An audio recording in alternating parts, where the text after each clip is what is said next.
America और चीन के बीच रिश्तों को नई दिशा देने के उद्देश्य से अमेरिकी राष्ट्रपति डोनाल्ड ट्रंप का 2 दिवसीय चीन दौरा अब खत्म हो चुका है। ऐसे में चीन के राष्ट्रपति शी जिनपिंग के साथ हुई हाई लेवल बैठकों में व्यापार, ईरान, हॉर्मुज और साथ ही वैश्विक सुरक्षा जैसे कई अहम मुद्दों पर दोनों के बीच चर्चा हुई। लेकिन दौरे के समाप्त होते होते ऐसे कई खुलासे सामने आए हैं जिन्होंने अमेरिका चीन रिश्तों पर नए सवाल खड़े कर दिए।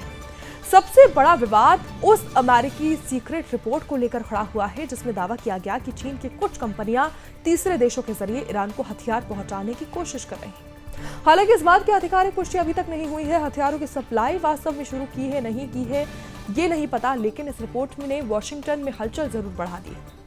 चीन दौरे के दौरान ट्रंप और जो जिनपिंग है उनके साथ कई दौर की बातचीत हुई है। आखिरी दिनों में दोनों नेताओं ने जो सीमित अधिकारी हैं उनके साथ गहन चर्चा भी की।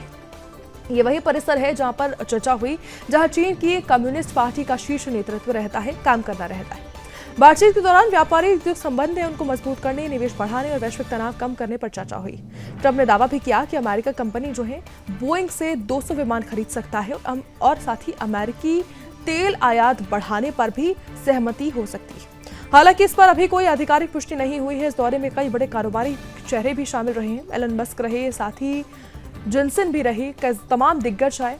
ये संकेत उन्होंने दिया कि दोनों देशों के आर्थिक रिश्ते अभी भी वैश्विक राजनीति में बेहद अहम है। पूरे दौरे के दौरान ईरान का मुद्दा सबसे संवेदनशील जो रहा है वो विषय जो रहा है और उसमें ट्रंप ने हॉर्मुज के बारे में बात की। ट्रंप ने कहा कि शी जिनपिंग ने भरोसा दिलाया है कि चीन ईरान को सैन्य उपकरण नहीं देगा और परमाणु हथियारों का समर्थन नहीं देगा। दोनों नेताओं ने जो है हॉर्मुज को खुला रखने पर भी जोर दिया। हालांकि दुनिया की बड़े तेल सप्लाई इसी रास्ते से गुजरती है, ये कहा गया। लेकिन इसी बीच सामने अमेरिका खुफिया रिपोर्ट ने माहौल को और भी ज्यादा तनावपूर्ण बना दिया है। रिपोर्ट में दावा किया गया कि कुछ चीनी कंपनियां तीसरे देशों के जरिए ईरान तक हथियार पहुंचाने की संभावनाओं पर चर्चा कर रही है। अमेरिका जो है, अमेरिकी अधिकारियों को आशंका है कि ईरान युद्ध विराम के बीच अपनी सैन्य ताकत फिर से मजबूत करने में जुटा है और चीन परोक्ष रूप से उसकी मदद कर सकता है तीसरे रास्ते से।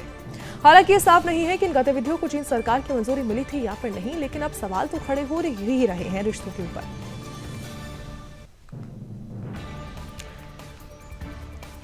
तो देखिए, अमेरिका चीन के बीच नई ट्रेड डील हुई है।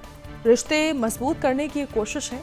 व्यापार बढ़ाने पर दोनों देशों की सहमति सामने आई और ऐसे में आर्थिक सहयोग अब मजबूत करने पर जोर दिया जाएगा। दोनों देशों के रिश्ते जो है उसको मजबूत करने की कोशिश है। कई पुराने जो विवाद हैं उन्हें सुलझाने की कोशिश है और ताइवान मुद्दे पर भी दोनों के बीच चर्चा हुई। तो ईरान संकट पर दोनों के बीच साझा बातचीत हुई है। बेहद महत्वपूर्ण ये बातचीत है और ऐसे में हॉर्मुज स्ट्रेट खुला रखने पर सहमति बनी है, क्योंकि हॉर्मुज इतना महत्वपूर्ण रास्ता है, निर्यात वहां से होता है। क्षेत्रीय सुरक्षा मुद्दों पर चर्चा हुई, विचार हुआ, विमर्श हुआ और रणनीतिक रिश्ते जो हैं उसको नई दिशा देने के लिए भी दोनों के बीच बातचीत हुई। दोनों देशों के रिश्ते किस तरह मजबूत हो रहे हैं और आगे क्या होना चाहिए, इस पर चर्चा हुई। भविष्य में किस तरह रिश्ते रहेंगे, कूटनीतिक दौरों पर बात हुई। शी जिनपिंग के अमेरिका दौरे का उन्होंने ऐलान किया है।